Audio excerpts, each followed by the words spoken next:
नमस्कार साथियों, कैसे हैं आप सभी। उम्मीद है बहुत बेहतरीन होंगे और बहुत बेहतरीन आपकी तैयारी चल रही होगी। तो अभी आज हम पढ़ने वाले हैं एक बहुत महत्वपूर्ण टॉपिक, जनगणना। जनगणना से वैसे तो हर एग्जाम में सवाल आते हैं, पर आपके में खास तौर पे एक अलग से भी टॉपिक दे दिया है, तो यहाँ और भी ज़्यादा सवाल आने की संभावनाएं बन जाती हैं। ठीक है, तो इसको बहुत बेहतरीन ढंग से हम करेंगे। जनगणना का वैसे तो बहुत ज़्यादा डेटा है, पर मैं आपको एक बार बताता चलूंगा कि आपको किन पॉइंट्स पे ज़्यादा काम करना है। ठीक है, आपको एक क्लियरिटी हम देते चलेंगे कि कहाँ कहाँ आपको किसी भी कीमत पे जिस पॉइंट को नहीं छोड़ना है, उसके बारे में हम बात करते चलेंगे। तो शुरुआत कर देते हैं, एक बार जल्दी से जुड़ जाइए। तो सबसे पहले जनगणना का थोड़ा इतिहास देख लेते हैं। आपसे ये सवाल पूछा जाएगा, जो प्राचीन काल में जनगणना का जो एक प्रमाण मिलता है वो कहाँ से मिलता है। तो प्राचीन काल में याद रखना है आपको, जनगणना का जो प्रमाण मिलता है वो मिलता है कहाँ से। वो मिलता है, एक रोमन साम्राज्य में कैडिस्ट्रल सर्वे हुआ था। क्या हुआ था? कैडिस्ट्रल सर्वे। तो सवाल बनेगा कि आपको जनगणना का जो प्राचीन काल में प्रमाण मिलता है, क्या जनगणना का जो बेटा मिलता है, क्या एविडेंस, प्रमाण, वो कहां से मिलता है? तो रोमन साम्राज्य में कैडिस्ट्रल सर्वे से मिलता है। कभी कभी ये सवाल पूछता है, क्या मुगल काल में भी कहीं इसका उल्लेख है? तो मुगल काल में जनगणना का जो उल्लेख मिलता है वो आईने अकबरी नाम के ग्रंथ में मिलेगा। और आपको पता होगा, आईने अकबरी अबुल फजल ने लिखी है। इसने लिखी है आईने अकबरी। किसके द्वारा लिखा गया है? अबुल फजल के लिए लिखा गया है। ठीक है, चलिए, क्लियर है। तो मुगल काल में किस साहित्य में जनगणना का उल्लेख मिलता है? बेटा देखो, ये जो क्लास है यूपी कांस्टेबल के लिए सेम है। ये जो मतलब जनगणना का टॉपिक यूपी कांस्टेबल में भी है, होमगार्ड में भी है और एसआई में भी है। दो आप लोग साथ पढ़ रहे हो, कौन कौन? यूपी होमगार्ड और कांस्टेबल। सेम यही चीज 7 बजे जिनके पास एसआई का बैच है वहां भी मैं कराने वाला हूं, बिल्कुल सेम चीज। मैंने पर साथ में नहीं रखा 2 बार, क्योंकि बैच का टाइमिंग मैच नहीं होता, वरना एक एक शब्द मुझे वही पढ़ाना है अगले 1 घंटे बाद भी। ठीक है, तो आपको ध्यान रखना है कि ये आपके हर एग्जाम के काम आएगा साथ में। और जो ये 3 एग्जाम है इनमें तो समान काम आएगा, ये कुछ भी ऊपर नीचे इसका लेवल नहीं रहेगा। ठीक है, तो मुगल काल में किस साहित्य में जनगणना का उल्लेख मिलता है? अगर आप इसे सीखना चाहते हो तो आपको बहुत शांति से चीजें समझनी पड़ेंगी, बहुत दिमाग एक जगह फोकस रख के रखना पड़ेगा। अगर आप ऐसा नहीं कर पाए तो इस टॉपिक में बहुत सारा आपका मतलब प्रयास लग जाएगा फिर याद करने के लिए। मेरी कोशिश रहेगी कुछ कुछ चीज़ों को मैं यहीं करवाऊं आपको अच्छे से, पर वो हो तभी पाएगा जब आप सारी चीज़ें ख़त्म करके कमेंट में जो हमारी अतिरिक्त बातें होती हैं पढ़ाई से अलग, उनको ख़त्म करके आप जब पूरा फोकस करेंगे उसके बाद ही ये हो पाएगा।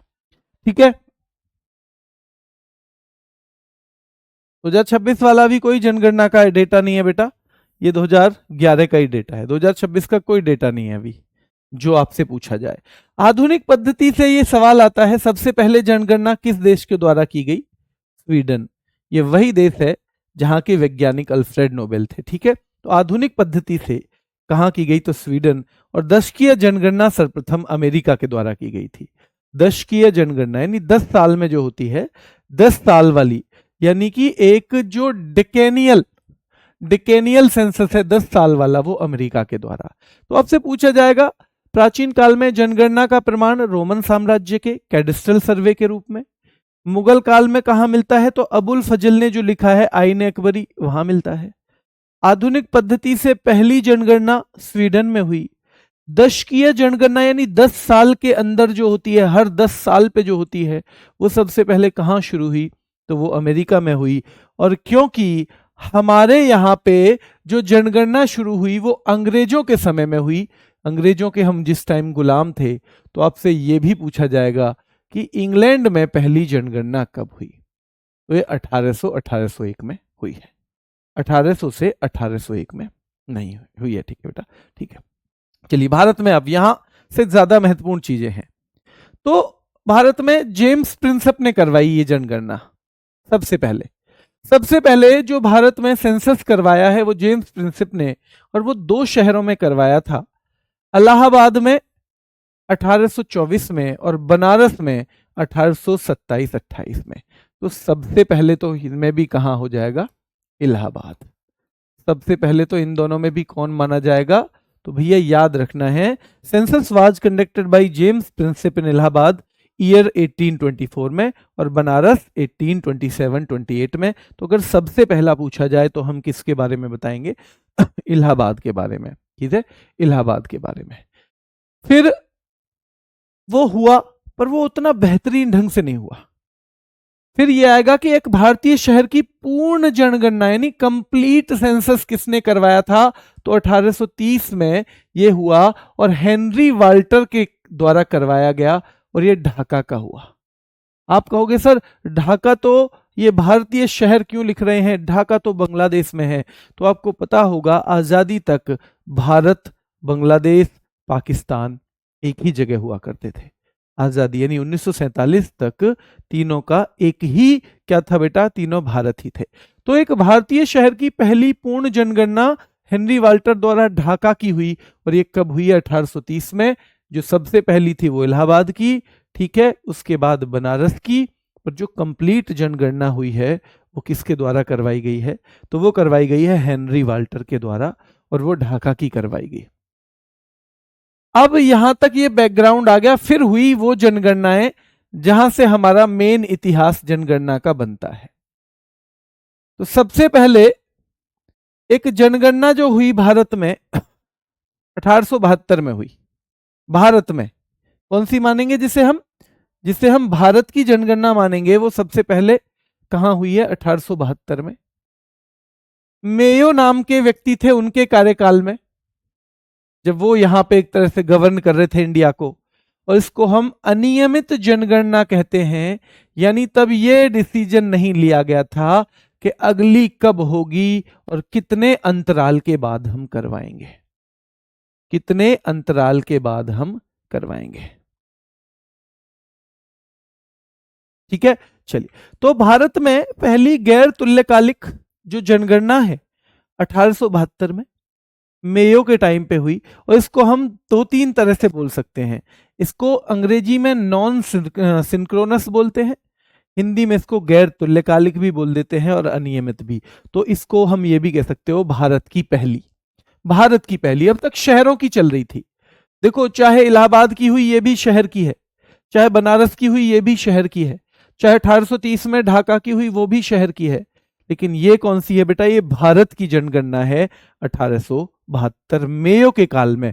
और फिर 1881 में इसको बोला जाता है भारत की पहली तुल्यकालिक या नियमित जनगणना।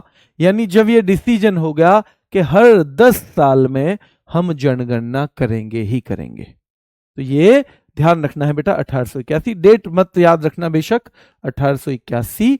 और ये रिपन का नाम भी याद रखना है। क्या नाम याद रखना है आपको, रिपन का नाम भी आपको याद रखना है। उधर मेयो का नाम याद रखना है, उधर क्या करना है, तो मेयो का नाम भी याद रखना है। तो रिपन का भी याद रखना है, मेयो का भी याद रखना है। इन लोगों के नाम आपके दिमाग में रहने चाहिए, ठीक है। ये क्लियर हो जाएगा, ये दोनों पॉइंट सबसे महत्वपूर्ण है। अभी मैं बता रहा था दुनिया में पहली, आप जरा बताना, याद करने की कोशिश करना, दुनिया में पहली दशकीय जनगणना कहां पे हुई, दशकीय जनगणना कहां पे हुई दुनिया की पहली, जल्दी से बताना, आपको ये बताना है। आगे चलिए, 1881 में जनगणना आयुक्त कौन थे, डब्ल्यू.सी. प्लोडेन। कल क्लास होगी भाई, एक बार तो ध्यान रखना, पहले कल क्लास होगी, कल इसका सेकंड पार्ट होगा, कल क्लास होगी और शायद कल ही खत्म हो जाएगी, शायद कल ही खत्म भी हो जाएगी, ठीक है। कल क्लास होगी और इसके कुछ क्वेश्चंस करवाने हैं मुझे यूट्यूब पे, मैं आपको बता दूंगा उसका टाइम, वो भी आपको अटेंड करना है। तो 1881 में जनगणना आयुक्त क्योंकि पहली हुई है, अमेरिका, बहुत शानदार। हाँ, 10 की जनगणना अमेरिका, ज्यादातर बच्चों का ठीक है कहना कि 10 की जनगणना सबसे पहले अमेरिका, और वैसे पहली जो थी वो स्वीडन की हमने मानी है ना। बहुत शानदार भाई, बहुत बढ़िया। तो 1881 में कल क्लास होगी, इसी टाइम होगी जो आपका वक्त है, यही ना, अपने टाइम पर ही 6 PM ही होगी, 6 PM ही होगी, तो आपको क्लास लेनी है। 1881 में जनगणना आयुक्त कौन थे, डब्ल्यू.सी. प्लोडेन। देखो, जब जनगणना करवाते हैं तो कोई एक अधिकारी होता है जो उस जनगणना को करवाएगा, और ये कौन थे? तो डब्ल्यू.सी. प्लोडेन थे। कौन थे? डब्ल्यू.सी. प्लोडेन। तो 1881 में जो जनगणना आयुक्त हैं, जिनकी जिम्मेदारी थी सेंसस कमिश्नर, वो थे डब्ल्यू.सी. प्लोडेन। और यहां से सवाल बना हुआ है और आपके दिमाग में रहना चाहिए। अब ये तो 3-4 सवाल बन गए तब के, जब हमने जनगणना शुरू की। पर फिर जनगणना से एक सवाल ये भी बनता है कि स्वतंत्र भारत की पहली जनगणना कौन सी थी? तो हमें पता है हम 1900 कब, हम 1947 में जब स्वतंत्र हुए, तो स्वतंत्र भारत की पहली जनगणना 1951 हो जाएगी। ठीक है, और इस टाइम पे जो जनगणना कराने वाले अधिकारी थे वो 2 लोग थे, जिनका नाम है श्री M.W. यीट्स और श्री R.A. गोपालस्वामी। जैसे यहाँ पे थे डब्ल्यू.सी. प्लोडेन 1881 में, वैसे ही 1951 में, 1951 में आजादी के बाद पहली जनगणना में, तो जनगणना कमिश्नर्स कौन कौन से थे? तो M. येट्स और R.A. गोपालस्वामी, ये 2 व्यक्ति थे। कौन थे? ये 2 व्यक्ति थे। क्लियर है? आगे आइए। 2011 की जनगणना अगर कुल मिला के करें तो ये 15वीं जनगणना है। कौन सी है? 15वीं। ठीक है, और ये ध्यान रखना आपको, 7वीं जनगणना थी ये स्वतंत्र भारत की, क्योंकि हम शुरू करें 1872। देखो पहले नंबर पे कौन है? 1872 है, चाहे ये नियमित नहीं है लेकिन है पहली। फिर 1881 है, फिर तीसरे नंबर पे 1891 है, फिर चौथे नंबर पे भैया 1901 है, फिर 5वें नंबर पे 1911 है, छठे नंबर पे 1921 है, 7वें नंबर पे 1931 है, 8वें नंबर पे 1941 है। क्या है? 8वें नंबर पे 1941 है। क्या है? 1941 है। 9वें नंबर पे 1951 है, 9वें नंबर पे। 10वें नंबर पे 1961 है। 11वें नंबर पे 1971 है। 12वें नंबर पे याद रखना है 1981 है। 13वें नंबर पे 1991 है। 14वें नंबर पे 1991 के बाद 2001 हो जाएगा। क्या हो जाएगा? 2001। ठीक है, और 15वें नंबर पे 2011। अब ये 2-3 तरह से सवाल पूछा गया है कि 15वीं जनगणना स्वतंत्र भारत की कौन सी है? तो 7वीं, क्योंकि लगा लो यहां से 1 2 3 4 5 6 7, 21वीं सदी की। तो जब 2000 शुरू हो गया तो उसके बाद 21वीं सदी आ गई, तो 21वीं सदी की दूसरी है 2001 और 2011, और कुल मिला के ध्यान रखना 15वीं है। और नियमित अगर पूछ ले कि नियमित कौन से नंबर की है, तो नियमित जनगणना हमारी यहां से शुरू मानी जाती है। तो नियमित कुल 15वीं है और नियमित 14वीं है ये। यानी जब हमने डिसाइड कर लिया था कि हर 10 साल में करेंगे, तो नियमित 14वीं है। ये कौन सी है? नियमित अगर पूछा जाए, सिंक्रोनस पूछा जाए, तो ये कौन सी है? 14वें नंबर की है। कौन से नंबर की है? 14वें नंबर की है। ठीक है, चलिए बहुत बढ़िया। अदिति कह रही है सर कुछ समझ में नहीं आ रहा। बेटा इसमें कुछ समझने का भी मैंने बताया भी नहीं, चीजों को ये हुआ है और आपको ये आगे तक पेपर तक याद करना है। अभी कुछ भी समझने वाला इसमें नहीं है। चलिए, जनगणना का आप देखोगे कुछ सवाल कहां से आते हैं। जैसे जनगणना कौन से मंत्रालय के अंतर्गत होती है? तो जो हमारा गृह मंत्रालय है। आपसे पूछा जाएगा ना कोई मंत्रालय किसी ना किसी के अंतर्गत होता है। जैसे मैंने कल बताया था, पुलिस विभाग किसके अंतर्गत आता है? गृह मंत्रालय के अंतर्गत। आईपीएस किसके अंतर्गत? गृह मंत्रालय। हमने डीओपीटी देखा था तो वो कार्मिक मंत्रालय के अंतर्गत आता है। कार्मिक मंत्रालय के अंतर्गत आता है, ध्यान रखना है। अब भैया तो याद रखना है सवाल कि जनगणना कौन सी, भैया कौन सी सूची का विषय है? तो संघ सूची, यानी जिन चीजों को हमारी केंद्र सरकार करवाती है। तो 7वीं अनुसूची में 3 सूचियां दी हुई हैं। जो हमारी 7th शेड्यूल है उसमें 3 सूची हैं। एक संघ सूची, जिन चीजों पे केंद्र सरकार का रहेगा काम, वो संघ सूची है। जो राज्य वाली है तो वो राज्य सूची, और एक संवर्ती यानी कि हम कंकरेंट लिस्ट बोल देते हैं, तो तीसरी हो जाती है वो। ठीक है, तो याद रखना है, आपके दिमाग में फिट होना चाहिए कि संघ सूची का विषय है 7वीं अनुसूची में। ये जब तीनों सूची ना देखेंगे, आप तीनों के विषयों को पढ़ेंगे, तो आपको संघ सूची में कहीं ना कहीं जनगणना लिखा मिल जाएगा। और दायित्व याद रखना है, अनुच्छेद 246 के तहत केंद्र सरकार की ये जिम्मेदारी है, ये रिस्पॉन्सिबिलिटी है, जनगणना को कराना किसकी जिम्मेदारी है? तो भैया ये केंद्र सरकार की जिम्मेदारी है। जनगणना का अधिनियम कब का है? सीधे सवाल आता है, 1948 का बेटा अधिनियम है जनगणना का, 1948 का। और 1961 से जनगणना के काम की महत्ता को देखते हुए गृह मंत्रालय के अधीन एक जनगणना विभाग बनाया। तो जनगणना विभाग जो है, जो एक सेंसस डिपार्टमेंट है बेटा, सेंसस डिपार्टमेंट किसके अधीन है? तो वो जनगणना के अधीन है। सेंसस डिपार्टमेंट किसके अधीन है?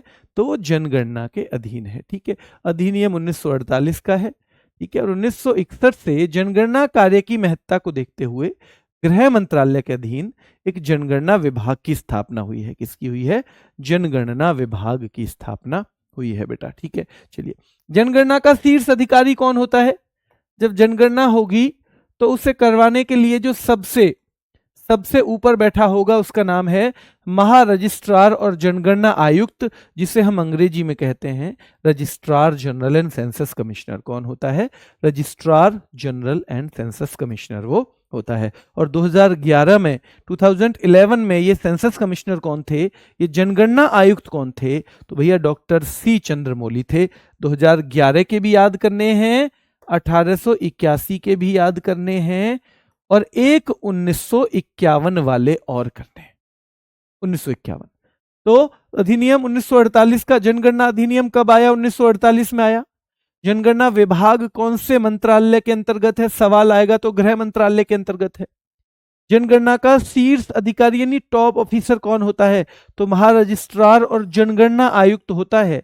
और 2011 में जो जनगणना आयुक्त थे वो कौन थे? तो डॉक्टर सी चंद्रमौली थे। और ये सवाल यहां से आपका बनेगा, ये सवाल यहां से, हाँ ये पद होता है बेटा, ये पद होता है, ये एक रैंक होती है, महारजिस्ट्रार और जनगणना आयुक्त। जो जनगणना करवाएंगे उसमें कुछ ऑफिसर करवाएंगे ना, तो जो ऑफिसर ऊपर बैठा होगा, जैसे चुनाव आयोग में सबसे ऊपर मुख्य चुनाव आयुक्त बैठते हैं, जैसे सुप्रीम कोर्ट में सबसे ऊपर कौन बैठते हैं बताओ? जैसे सुप्रीम कोर्ट में कौन बैठता है बेटा सबसे ऊपर? तो आपको बताना है। ठीक है, चलिए आगे देखिए। वर्तमान में श्री मृत्युंजय कुमार नारायण है, जो अभी जनगणना चलेगी, आपको पता है अब थोड़ी थोड़ी सी इसकी शुरुआत हो चुकी है। तो वर्तमान में कौन है? मृत्युंजय कुमार नारायण है। कौन है? मृत्युंजय कुमार नारायण है। तो ये सबसे महत्वपूर्ण आज की डेट में, ये चार जो लोग मैंने बताए हैं, 1951 में कौन थे, 81 में कौन थे, इनमें सबसे महत्वपूर्ण ये हैं, सबसे महत्वपूर्ण ये हैं बेटा। ठीक है, चलिए, हाँ सीजीआई, बहुत बढ़िया। जैसे सुप्रीम कोर्ट में चीफ होते हैं, वैसे ही जनगणना के विभाग में कौन होते हैं? हमारे रजिस्ट्रार और जनगणना आयुक्त होते हैं, और इनका नाम बहुत महत्वपूर्ण है। अब अगर हम बात करें तो आज सारी जनगणनाओं को देखेंगे, इसमें कुछ महत्वपूर्ण डेटा आपको पता होना चाहिए।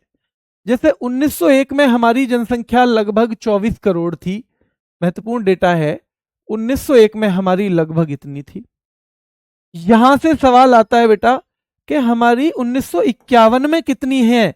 तो हम लगभग 36 करोड़ लोग थे। कितने थे? हम लगभग 36 करोड़ थे। और फिर ये दो याद रखने हैं आपको कि हम 2001 में लगभग 102-103 करोड़ थे, और 2011 में हम लगभग 121 करोड़ हैं। कितने हैं? लगभग 121 करोड़। तो ये थोड़ा सा डेटा आपके दिमाग में होना चाहिए। दूसरा डेटा क्या होना चाहिए आपके दिमाग में? देखो, ये 10 वर्षों में कितना अंतर हुआ है ये देख रहे हैं। हर 10 साल में कितनी बढ़ी है जनगणना, जनसंख्या।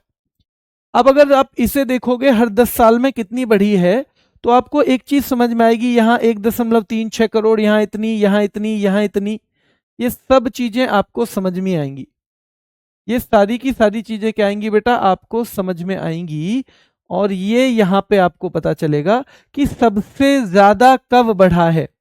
तो सबसे ज्यादा जो जनगणना जो जनसंख्या बढ़ी है वो कब बढ़ी है, तो 1991 से लेके 1991 से 2001 के बीच, 1991 से 2001 के बीच सबसे ज्यादा संख्या में, अगर हम संख्या की बात करें, जनसंख्या सबसे ज्यादा कब बढ़ी है, तो भैया जनसंख्या सबसे ज्यादा जो बढ़ी है, ठीक है, 10 साल के पीरियड में, तो वो 1991 से 2001 के बीच में लगभग 18.23 करोड़। और दो चीज यहां से समझनी है कि परसेंटेज में सबसे ज्यादा कब बढ़ी है, परसेंटेज में, तो देखो ये 24.88 है एक ही बार, केवल 24.88, 1961 से लेके 1971 के बीच, 1961 से 1971 के बीच सबसे ज्यादा प्रतिशत वृद्धि, सबसे ज्यादा प्रतिशत, परसेंट वृद्धि, सबसे ज्यादा प्रतिशत वृद्धि हुई है। सवाल कैसे बनेगा, सवाल कैसे बनेगा, उससे पहले एक चीज और बता दूं, आप यहां सब प्लस देख रहे हो लेकिन एक जगह माइनस है केवल, और ये एक इंपॉर्टेंट है कि एकमात्र जगह, एकमात्र टाइम जब ये घटी है केवल एक है, 1911 से लेके 1921 के बीच घटी है, यानी नकारात्मक वृद्धि हुई है, घटी है। और ये केवल आज तक जितनी भी जनगणना हुई हैं, केवल यहां ऐसा हुआ है कि जब ये घटी हो, केवल यहां हुआ है।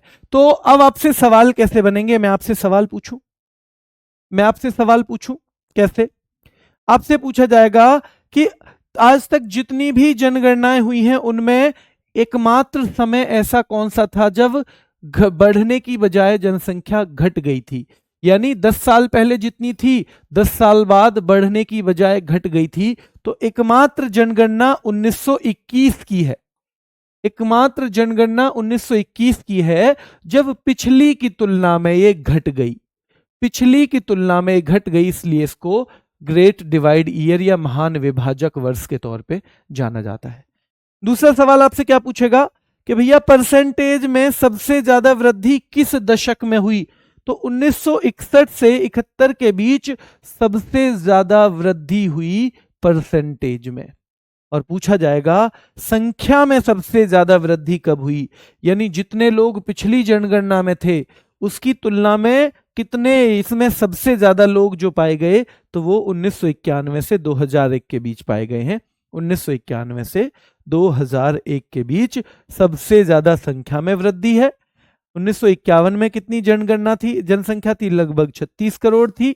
सबसे ज्यादा परसेंटेज में वृद्धि 61 से 71 के बीच हुई, और सबसे ज्यादा सॉरी एकमात्र टाइम जब नेगेटिव ग्रोथ हुई है तो 1911 से 1921 है। ये 4 केवल सवाल यहां से बनेंगे, ये केवल 4 सवाल यहां से बनेंगे बेटा। हाँ 2027 में जनगणना होने की बात है बेटा, पर वो बाद की बात है, वहां तक तो हमें एग्जाम देना नहीं है, तो फिलहाल हमारे लिए लेटेस्ट जनगणना यही है, यहीं से सवाल पूछे जाएंगे। तो ये 4 हैं बस, इससे ज्यादा मत पढ़ना, इसे मैं बताता चलूंगा आपको। डेटा ज्यादा है, आपके समझने के लिए जरूरत पड़ेगी मुझे उसे रखने की, पर जहां जहां मैं पेन लगाऊं केवल उसी चीज को याद करना है, बाकी सबको छोड़ देना।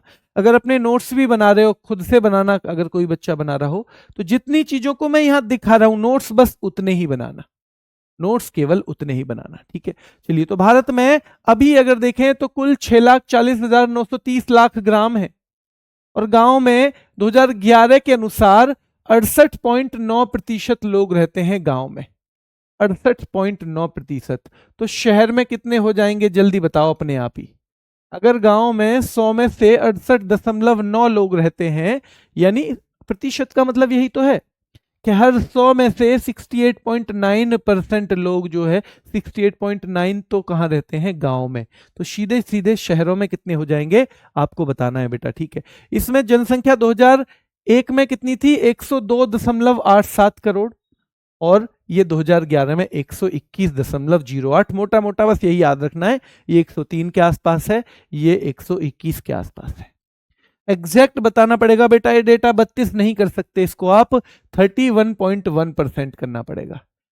इसमें पॉइंट में ही बहुत अंतर आ जाता है। तो आपको 31.1% करना पड़ेगा। शहरी जनसंख्या हमारी 31.1% है और गांव की जो जनसंख्या है वो 68.9% है। 68.9। ठीक है, अब पूछा जाएगा कि भाई कितने परसेंट वृद्धि हुई है। तो ये हमसे कब के बीच में पूछ रहा है, 2001 से जब हम तुलना करेंगे 2011 के बीच, तो कहेगा कि भाई 10 साल में कितने टोटल वृद्धि हुई है परसेंटेज में। तो 17.7% हुई है। और मोस्ट इंपोर्टेंट ये दो डेटा है। और वार्षिक वृद्धि की अगर बात करेंगे तो 1.64% है। यानी हर साल 1.64% के करीब वृद्धि हुई और 10 साल में 17.7% वृद्धि हुई है। और दोनों बहुत महत्वपूर्ण है बेटा, दोनों क्या है, बहुत महत्वपूर्ण है। यहां तक ठीक रहेगा।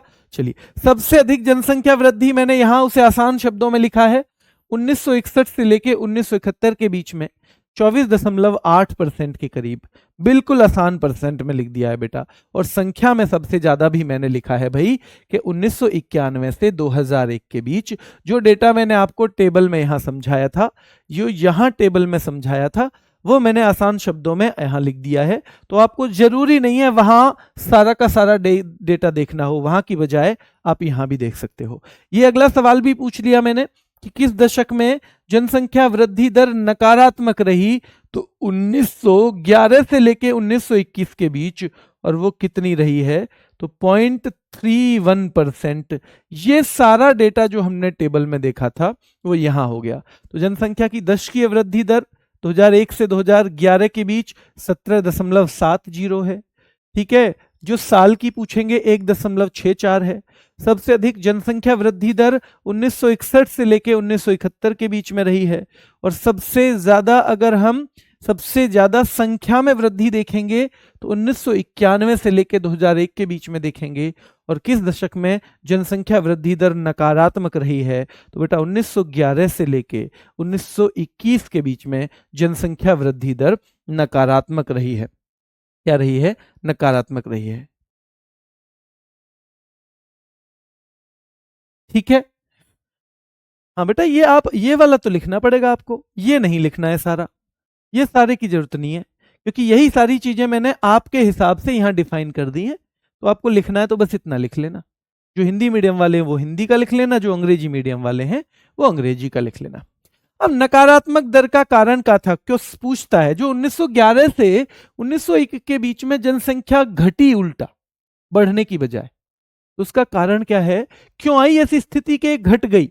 तो देखो, अकाल और महामारियां, आउटब्रेक ऑफ फेमाइन और एपिडेमिक जो थी, यानी इनके चलते लोग मरे ज्यादा। ऐसा नहीं है जन्म ही नहीं हुआ भाई, नकारात्मक तो जाएगी तब जो जिंदे हैं उनमें से भी लोग मर जाएं। तो क्या 10 साल किसी का जन्म ही नहीं हुआ, जन्म हुआ, खूब हुआ, लेकिन मृत्यु दर ज्यादा थी। जितने जन्म हो रहे थे उससे भी ज्यादा लोग मर रहे थे, अकाल की वजह से, महामारियों की वजह से। और इस कारण ये जनसंख्या वृद्धि दर माइनस में चली गई। ठीक है, और इसीलिए 1921 को जनसांख्यिकीय विभाजन वर्ष के रूप में जाना जाता है, क्योंकि एकमात्र जनगणना है जब जनगणना ऊपर की बजाय नीचे को आ गई। और इसीलिए इसे क्या कहते हैं बेटा, महान विभाजक वर्ष या ग्रेट डिवाइड ईयर या ग्रेट डिवाइडिंग ईयर कहते हैं। ठीक है, 1921 के पश्चात, वैसे भी 1900 उससे पहले धीरे धीरे चल रही थी, उससे पहले क्या चल रही थी, धीरे धीरे चल रही थी। उसके बाद तेज गति से बढ़ने लगी। किससे बढ़ने लगी, तेज गति से उसके बाद बढ़ने लगी जनसंख्या। तो इसे क्या कहते हैं बेटा, इसे कहते हैं कि 1921 को जनसंख्या के इतिहास में महान विभाजक वर्ष के रूप में जाना जाता है। क्यों, उसके बाद तेज गति से चलने लगी है। क्लियर है, यहां क्लियर है। आगे चलिए, अब जनसंख्या वृद्धि पूछी जाएगी कि भैया जनसंख्या वृद्धि हमने देख ली कि जनसंख्या बढ़ी है 17.7, 1.64 बढ़ी है। पर जो पेपर में पूछता है वो ये भी पूछता है कि कौन से राज्य या कौन से यूटी में सबसे ज्यादा बढ़ी है। तो आपको दो डेटा याद रखने हैं केवल यहां। कौन से दो डेटा याद रखने हैं, कि देखो यूटी में केवल दो डेटा, कि भैया जनसंख्या वृद्धि दर वाला केंद्र शासित प्रदेश, सबसे ज्यादा जिसमें जनसंख्या वृद्धि दर हुई वो केंद्र शासित प्रदेश कौन सा है? तो वो है दादरा और नगर हवेली। और वो जो सबसे ज्यादा जिसमें जनसंख्या वृद्धि हुई है वो राज्य कौन सा है? वो मेघालय। ये दो डेटा याद रखने हैं बस। किसी किसी बड़े एग्जाम में ये भी पूछ लेता है, लेकिन हमारा पहला जो उद्देश्य है वो हमारा ये है कि हमें केवल वो डेटा याद होना चाहिए, वो चीज पता होनी चाहिए जो सबसे आसान हो और जहां से सबसे ज्यादा सवाल बनते हो। यानी 10 में से 9 सवाल जो डेटा हम कह रहे हैं वहीं से आएगा। और अगर आपको वो 10 में से 10 ही करने हैं तो फिर ये डेटा आपको याद करना है। वैसे मैं कहूंगा कि इतना सारा हमें याद करना बहुत मुश्किल हो जाएगा। जब 10 सवाल आएंगे उसमें से ये संभावना है कि 9 सवाल तो हमारे केवल आधा पढ़ने से ही, आधा पढ़ने से क्या, तिहाई पढ़ने से ही हो जाएंगे। तो हम उतना ही पढ़ेंगे पहले, ठीक है। चलिए, तो देखो जनसंख्या वृद्धि दर वाले शीर्ष 5 राज्य या केंद्र शासित प्रदेश। अब आप एक मान लो कि जनसंख्या वृद्धि दर वाला शीर्ष केंद्र शासित प्रदेश है दादरा नगर हवेली, यानी इसमें लगभग 55.88% की वृद्धि हुई।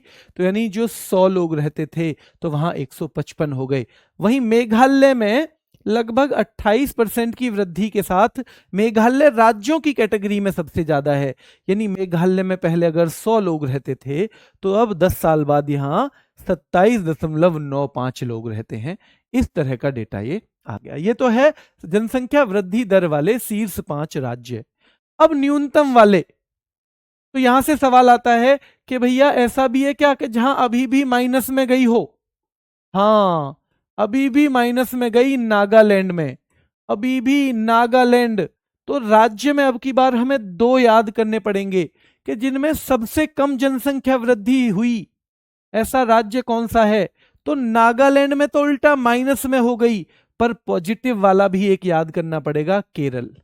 तो सबसे कम जो जनसंख्या बढ़ी है इस 10 साल में, तो एक नागालैंड और दूसरे नंबर पे केरल। क्योंकि अगर ये पूछेगा कि सबसे कम सकारात्मक वृद्धि किसकी रही है, तो नागालैंड में तो सकारात्मक है ही नहीं, नागालैंड में तो उल्टा नेगेटिव है। तो सकारात्मक शब्द पूछ लिया कि भैया किस में वृद्धि हुई। सबसे कम वृद्धि नागालैंड बताना है कि इस 10 साल में सबसे कम कहां की जनसंख्या बढ़ी, नागालैंड। पर सबसे कम सकारात्मक वर्ड डाल दिया तो हमें केरल बताना पड़ेगा। यानी केरल में लगभग अगर पहले 100 लोग थे तो इस 10 साल बाद 104.91 लोग हो गए। और यही सबसे कम वाला अगर हमें बताना पड़े तो हमें यूटी के लिए बताना पड़ेगा भैया लक्षद्वीप को। तो हमें 2 चीजें क्लियर हुई कि जब वृद्धि हो रही थी तो राज्यों में अगर वृद्धि देखोगे तो मेघालय, कमी देखोगे तो नागालैंड। सबसे ज्यादा वृद्धि देखोगे 10 साल में मेघालय, कमी देखोगे नागालैंड। और अगर यूटी में देखोगे तो सबसे ज्यादा वृद्धि देखोगे तो दादरा और नगर हवेली, और यूटी में बेटा लक्षद्वीप, यूटी में लक्षद्वीप। अगर आप नोट्स भी बनाना चाहो तो आप यही बना लो कि सबसे ज्यादा वृद्धि इसकी, सबसे ज्यादा कमी इसकी, है ना, सबसे ज्यादा वृद्धि इसकी, सबसे ज्यादा कमी इसकी, ऐसे आप बना सकते हो। चलिए, प्रशासक ने एक आंकड़ा कभी कभी पूछता है कि जब ये 2011 की जनगणना हुई तो हमारे यहाँ जिलों की संख्या कितनी थी? 640 थी। ये सवाल पूछा जाता है 2011 की जनगणना के अनुसार। अब नहीं पूछेगा फिलहाल, जनगणना का मतलब है कि जो हो गया उस टाइम पे जम्मू कश्मीर राज्य था तो जनगणना में वो आज भी राज्य है। जो 2011 की जनगणना है उसमें वो आज भी राज्य की कैटेगरी में ही आता है, ठीक है। तो आपसे पूछा जाएगा उसमें जिलों की संख्या 640 थी, उप जिलों की 5924 थी, नगरों की 7933 थी, वैधानिक नगरों की 4041 थी। जनगणना नगर जिनको हमें जनगणना सिटी के तौर पे बेटा जानते हैं तो वो 3892 थी। यहां ज्यादा सवाल नहीं बनते, इन 3 से सवाल ज्यादा बनते हैं कि भैया जिले कितने थे, उप जिले कितने थे, और ग्रामों की संख्या थी लगभग 6.41 लाख। तो ये 3 चीजें आपसे पूछा जाएगा। उस टाइम पे हमारे कुल मिला के 35 थे, कुल राज्य और केंद्र शासित प्रदेश हमारे कितने थे, तब 35 ही थे। तो ध्यान रखना है आज की डेट में 36 देखने को मिल जाते हैं। कितने मिलते हैं? 36 देखने को मिल जाते हैं। जनगणना की संदर्भ तिथि पूछी जाती है कि जनगणना को हम किसके अनुसार माने, तो 1 मार्च 2011 की रात के 12 बजे के अनुसार मानो इस जनगणना को। इस जनगणना को हम कौन सी डेट की माने, 2011 तो पूरे एक साल का होता है।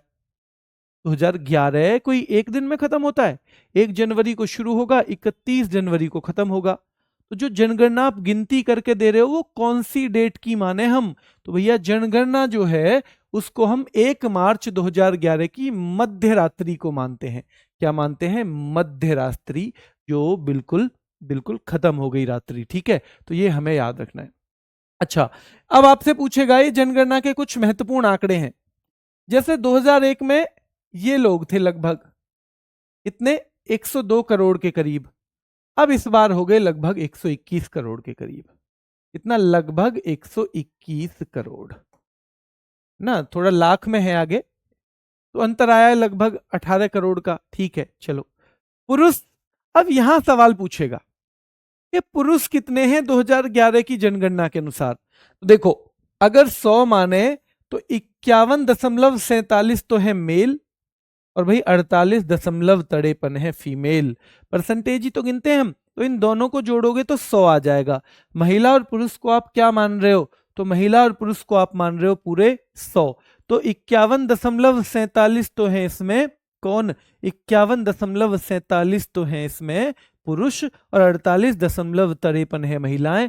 और इस बार हो सकता है आपको ये आंकड़ा थोड़ा अलग से भी मिले, क्योंकि शायद इस बार थर्ड जेंडर को भी, यानी जो ना पुरुष की कैटेगरी में मानता हो ना महिला की में, ट्रांसजेंडर कैटेगरी रखे जाने की भी पूरी संभावना है।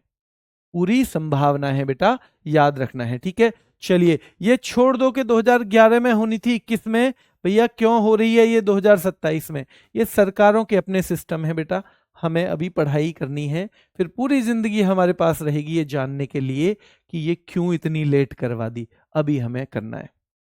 1 जनवरी नहीं है बेटा, बिल्कुल 1 जनवरी नहीं है। नंबर ये जरूर करना पड़ेगा बेटा, ये नंबर करना पड़ेगा, 51.47% और 48.53%। ये डेटा जरूर करना पड़ेगा। ठीक है, मैं मिनिमम बता रहा हूं, पर जिस पे मैंने लाइन लगा दी है उसको मत छोड़ना, केवल उतने को ही करना, अलग से मत करना। ठीक है, क्वेश्चन होंगे तो आपको खुद ही पता चल जाएगा क्या क्या पूछा जाता है।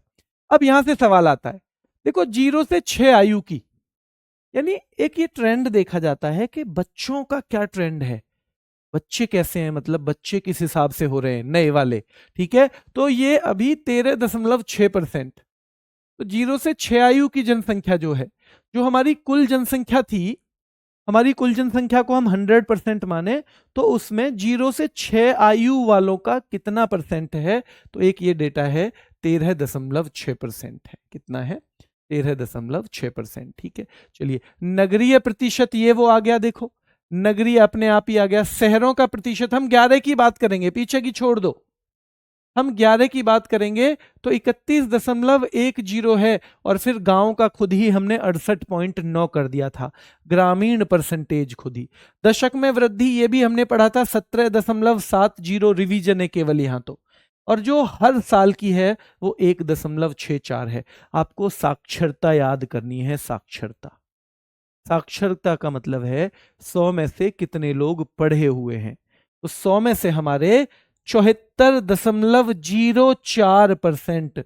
तो आपसे कहा जाएगा 2011 में साक्षरता दर कितनी है, तो 74.04% है। कितनी है, 74.0, जिसमें पुरुषों को अगर अलग से निकालें तो 82.14, और महिलाओं की निकालें तो 65.46। थोड़ा सा आइडिया ऐसे रखो, ये 82, ये लगभग 65.5, अगर बिल्कुल एग्जैक्ट भी ना कर सको ना तो 82-65, और बेटा ये एक 382 जनघनत्व है। यानी अगर हम बराबर बराबर हर किलोमीटर में, हर वर्ग किलोमीटर में हम बराबर लोगों को बांट दें, देखो ऐसा मिलेगा आपको कि पूरे जंगल में तो कोई नहीं रहता, गांव में ज्यादा लोग रहते हैं। तो ऐसे ही हमारा पूरा इंडिया का पॉपुलेशन हम देखेंगे, और फिर देखेंगे अगर हम बराबर बराबर बांट देते, अगर हम बराबर बराबर बांट देते तो क्या निकल के आता, तो सीधे पूछा जाएगा भैया बराबर बराबर बांट देते तो हर वर्ग किलोमीटर में कितने लोग रहते, उसको हम कहते हैं जनसंख्या घनत्व। तो वो इतने होते बेटा, 382 लोग आ जाते। और ये जरूर पूछा जाता है, जनघनत्व दोनों साल का महत्वपूर्ण है, ये यहां का भी महत्वपूर्ण है। 10 साल पहले अगर हम जनसंख्या को अपनी को पूरी इंडिया में बराबर बराबर बांट देते तो हर वर्ग किलोमीटर पे 325 लोग आ रहे थे, और इस बार 382 आ गए, यानी 57 का अंतर आया। कितने का अंतर आया? 57 का। और ये सीधे पूछा जाता है। ये टेबल अभी तक की मोस्ट इंपोर्टेंट टेबल है। मोस्ट इंपोर्टेंट, मैं 2 बार लिख रहा हूं मोस्ट, कभी लिखता नहीं हूं इतनी आसानी से, ठीक है। आपसे पूछा जाएगा, हाँ, यहां से लेके कि भैया टोटल जनगणना, टोटल जनसंख्या लगभग कितनी है, तो लगभग 121 करोड़ है। उसमें पुरुषों का प्रतिशत कितना है, तो 51.47% है।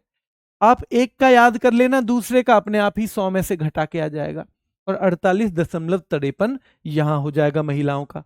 आपसे पूछा जाएगा कुल जनसंख्या में 0 से 6 आयु की जनसंख्या कितनी है, तो 13.6% है। 13.6। नगरीय प्रतिशत कितना है, तो भैया नगर में रहने वाले लोग, अर्बन पॉपुलेशन जिसको बोल देते हैं, शहरी जनसंख्या जिसे बोल देते हैं, जिसको हम यहां मैं आपको आसान भाषा में लिख दूं, तो शहरी जो जनसंख्या है 31.1% है। और भैया ग्रामीण अपने आप ही इसमें से घटाओगे 100 में से 68.9 आ जाएगी। दशक में कितनी वृद्धि हुई, तो 17.7% वृद्धि हुई है। वार्षिक वृद्धि दर 1.64% है। साक्षरता याद रखना आपको 74.04, 74.04 है। पुरुषों की 82 से कुछ ऊपर है, 82.14 है, और महिलाओं की 65.46 है, और 382 हर वर्ग किलोमीटर में 382 रहते हैं। हाँ बेटा, बोर्ड पीडीएफ ही डलेगी। देखो, आपका मन था कि मैं ये आपको यहीं कराऊं, वरना मेरा मन था कि मैं ये जनगणना एसएससी वाले बच्चों को जरूरत है, जीडी वाले बच्चों को जरूरत है, एसआई वाले बच्चों को जरूरत है, और आपको जरूरत है। तो मेरा मन था कि मैं इसको यहीं करवा दूंगा, उस पे एक यूट्यूब पे। पर पता नहीं क्यों हमने थोड़ी सी एक आदत बना ली है कि हमको नेगेटिव चलने की ज्यादा आदत है। हमें कहा क्यों, ये हम तो भाई हमारे बैच में क्यों नहीं है, जब हम बैच लिया है तो। ठीक है बच्चों, मैं अब इसको क्या करवाऊंगा, अब मैं आपको करवा रहा हूं। फिर मैं ये सब इंस्पेक्टर वाले बैच को भी करवाऊंगा अगले 1 घंटे में। फिर कल भी सेम ऐसे चलेगा दोनों का। फिर मैं इसको यूट्यूब पे भी करवाऊंगा उन बच्चों के लिए, क्योंकि उनके लिए मैंने प्रॉमिस किया हुआ है जीडी वाले बच्चों को कि मैं आपका ही करवाऊंगा। कभी कभी कुछ चीज़ों को ना पॉजिटिव वे में लेना चाहिए। क्या ही अंतर पड़ जाता अगर हम इसको यूट्यूब पे कर लेते, कुछ डिफरेंस पड़ता क्या? कुछ चीज़ों को हमें अपनी लाइफ को थोड़ा सा पॉजिटिव बनाना है। हमारे अंदर ना कुछ टाइम से सहन शक्ति कम हो गई है। कैसे हो गई है सहन शक्ति कम? सोशल मीडिया है। हम किसी को गाली भी दें तो उसे पता ही नहीं है किसने दी है, तो हमें जहां गाली देने का मन होता है ना, हम कर देते हैं काम, दे देते हैं वहां। अगर यही हमारे गांव की बात हो तो हम वहां क्यों नहीं देते गाली? आज गाली देंगे, कल भी मिलना पड़ेगा उससे, कल फिर शर्माना भी पड़ेगा। अगर वही बात हमारी फोन पे हो रही होती ना, तो हम नहीं बोलते कुछ गलत। क्यों? अरे यार कल मिलेगा तो फिर उससे कैसे नजरें मिलाएंगे। पर सोशल मीडिया पे तो नजरें मिलानी नहीं है। उसमें क्या होता है कि हम अपने अंदर की सहन शक्ति को कम करते जा रहे हैं, और ये कहीं ना कहीं नुकसानदायक है। जब भी किसी चीज पे कमेंट करने का मन किया करे ना, खुद को रोका रोका करो खुद को। वो चीज अच्छी लग रही है, नहीं लग रही है, ठीक है, क्योंकि एक आदत गलत पड़ती जा रही है धीरे धीरे। आदत बहुत गलत पड़ती जा रही है बेटा। इस आदत को नहीं बेकार करना है। वो कहीं ना कहीं हमें आदत पड़ रही है कि हमने गाली दे दी, पर वो हमें ऐसी पड़ गई है कि हमें उसका आगे चल के नुकसान उठाना पड़ेगा। वो सहन शक्ति हमारी घर में भी नजर आएगी, कि वहां पे भी नजर कम सहन शक्ति रहेगी। धीरे धीरे वही प्रतिक्रिया जो हम अभी अनजान लोगों को देते हैं, वही हम अपने जानकारों को देना भी शुरू करेंगे, वही हम अपने परिवार को देना भी शुरू करेंगे। तो थोड़ी सी मेरी बात माननी है कि किसी भी प्रतिक्रिया को देने से पहले थोड़ा सा हमें खुद को रोकना है। 1-2 दिन का समय दो। अगर लग रहा है यहाँ गलत कमेंट लिखना है, गलत बोलना है किसी को, तो ठीक है यार, कल लिखूंगा, आज नहीं। हो सकता है कल तक वो जरूरत ही ना पड़े। ठीक है, क्लियर है? आगे तो ये बहुत महत्वपूर्ण डेटा है, बहुत इंपॉर्टेंट है, और आपको ये करना है जरूर। चलिए आगे आइए। 1951 से तुलना करेंगे हम। थोड़ी सी चीज 1-2 बार पूछी गई है, ज्यादा नहीं, जितना बस मैं बताऊं उतना। कि अगर पूछा जाए भैया 1951 की जनसंख्या 36 करोड़ के करीब थी और ये लेटेस्ट जो थी इसमें 121 करोड़, तो लगभग कितने गुना बढ़ गई? यानी आजादी के वक्त से हम लगभग 3.5 गुना हो गए। कितने हो गए? लगभग 3.5 गुना हो गए हैं, 3.25 मान सकते हो। साक्षरता, ये सवाल आया हुआ है कि भैया आजादी के वक्त कितनी लिटरेसी थी, कितने परसेंट लोग पढ़े लिखे थे? 18% थे। और अब हम लगभग कितने पढ़े लिखे हैं? तो 74% के करीब है। और नई जनगणना में तो ये आंकड़ा आपको और भी ऊपर, मुझे लग रहा है नई जनगणना में लगभग 85 से 90% के बीच में हमारी साक्षरता दर मिलेगी। घनत्व, जब आजाद हुए तो हम लगभग 117 लोग एक वर्ग किलोमीटर में रह सकते थे। आज हम कितने हैं? 382 लोग हैं। और एक होता है लिंगानुपात। लिंगानुपात का मतलब जानते हो? हर 1000 पुरुषों पे कितनी महिलाएं हैं, क्योंकि एक बैलेंस महिलाओं और पुरुषों का होना चाहिए सृष्टि को आगे बढ़ाने के लिए, वो बहुत जरूरी है। तो एक वो बैलेंस जो होना चाहिए, तो 946 जो सेक्स रेशो था, यानी 1000 पुरुषों की तुलना में 946 महिलाएं थी और अभी 943 है। तो ये फिलहाल तो बहुत ज्यादा डिफरेंस नहीं आया है, पर इसमें बहुत बीच में उतार चढ़ाव भी आए हैं। अभी आपको लग रहा होगा केवल 3 का अंतर है, पर बीच में इसमें उतार चढ़ाव आए हैं बेटा। ठीक है, ध्यान रखेंगे। चलिए, तो इसको बोलते क्या है? जो ये है ना हमारा लिंगानुपात, तो जनसंख्या की लिंग संरचना को किसी अनुपात में जो व्यक्त करते हैं हम, उसे लिंगानुपात कहते हैं। बस सीधे सीधे भाषा ये है कि प्रति 1000 पुरुषों पर स्त्रियों की संख्या। ये 7 वर्ड पूरा डिफाइन कर देंगे किसको? लिंगानुपात को। यहां मैं लिख देता हूं, सेक्स रेशो किसे बोलते हैं या लिंगानुपात किसे बोलते हैं? तो भैया प्रति 1000 पुरुषों पर स्त्रियों की संख्या को हम क्या कहते हैं? लिंगानुपात कहते हैं। ठीक है, चलिए। और 2011 की जनगणना के अनुसार ये 943 है। कितना है? 943। और ये मोस्ट इंपोर्टेंट डेटा होता है। जो घनत्व है 382, वो भी मोस्ट इंपोर्टेंट डेटा है, इसको दिमाग में रखना है। 1991 न्यूनतम था ये। आजादी के बाद हम देखें 1991, तो हमारा लिंगानुपात न्यूनतम कब रहा है पूछा जाए तो हमें बताना है कि बेटा 1991 में। और 2001 में था ये 933। 2011 में कितना है? 943, यानी कि बढ़ा है 943। ठीक है, तो ये थोड़ा सा आंकड़ा 2-3 आपके दिमाग में बस रहने चाहिए। आजादी के वक्त है ना, आजादी यानी 1951 में 946 था। ठीक है, 946। ये 3-4 आंकड़े आपके दिमाग में रहने चाहिए। हाँ, और इसका मैं जरूर रैपिड फायर बनाऊंगा भाई। देखो, मेरी 2-3 दिन से थोड़ी तबीयत खराब थी, यहाँ दर्द था, और चेस्ट का डर ना, दर्द बहुत डर लगता है, क्योंकि कोलेस्ट्रॉल बढ़ा हुआ था मेरा पहले काफ़ी। तो मतलब कोलेस्ट्रॉल की दवाई चली 3 महीने के करीब। तो यहाँ दर्द होता है तो फिर ये लगता है कि यार कुछ पंगा ना हो, उतना जल्दी रोज रोज डॉक्टर के भी नहीं जा सकते। और रैपिड फायर में लगाना होता है थोड़ा सा दम, उसमें हम बहुत जल्दी जल्दी चीज़ों को रिवाइज करते हैं ना, तो इसलिए ये जनगणना की जैसे ही 2 क्लास हो जाएंगी, हो सकता है 3 क्लास तक भी खींचे एमसीक्यू मिला के। एमसीक्यू मिला के तो केवल 10-10 15-15 मिनट के 2 रैपिड फायर बनेंगे, जिसमें जल्दी जल्दी हम घुमा देंगे। तो आप एक बार केवल खुद से रिवीजन कर लेना, फिर जो भी रिवीजन करना है ना आपको, फिर आप रैपिड फायर से ही कर लेना। और रैपिड फायर से आपको चीज़ों को बहुत आसानी से क्लियर करने में मदद मिल जाएगी। वहाँ बिल्कुल मैं उतना ही डेटा रखूंगा, वहाँ बिल्कुल शॉर्ट में डेटा रहेगा। 90% सवाल आपको केवल रैपिड फायर से भी मिल जाएंगे। पर जो इस क्लास से समझेगा नहीं, उसे वहां कुछ समझ में नहीं आएगा, क्योंकि रैपिड फायर चलता बहुत तेज है। रैपिड फायर चलता बहुत तेज है। रैपिड फायर क्या है? जब हम किसी चीज का रिवीजन बहुत जल्दी से करवाते हैं 10-12-15 मिनट में, उसे हमने रैपिड फायर नाम दिया हुआ है। और वो हम यूट्यूब पे लेते हैं अक्सर। मैं जब भी लूंगा, जैसे परसों लूंगा, तो आपको कल उसका समय बता दूंगा। ठीक है, ये क्लियर है। लिंगानुपात की बात करें तो देखो, ये पूरा टेबल है, पर हमें सारा नहीं याद करना। हमें याद करना है 1951 का, मैं पहले ही बता चुका हूं कितना था, 946। फिर हम ये पूरा देखेंगे 1901 से लेके सबसे कम कब मिल रहा है, तो 1991 में सबसे कम है, हम ये देखेंगे। और 2011 में कितना है ये देखेंगे। ठीक है, थोड़ा सा इसकी तुलना कर लोगे तो अच्छा है। 933 से लेके 943 हुआ है, नहीं 10 बढ़ा था। तो 3 हमें देखने हैं, पर एक ओवरऑल आपको थोड़ी जानकारी मिल जाएगी। मैंने लिख दिया सबसे कम 927 था।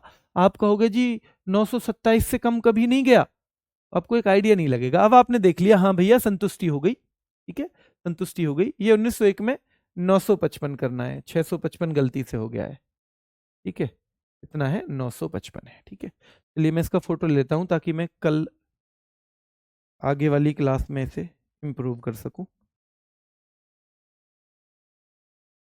वरना तो ये ऐसे ही हर बार ही मुझे फिर क्लास में ही चेंज करना पड़ेगा। ठीक है, आ रही हैं चीजें समझ में, आ रही हैं?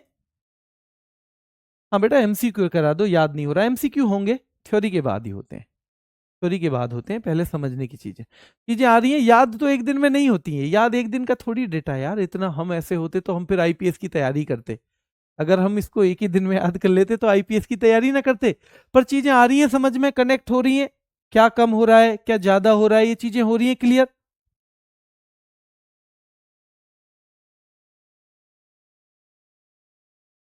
चलिए शीर्ष 5 लिंगानुपात, यहां से सवाल आते हैं, पर 5 नहीं याद करने, हमें 2 करने।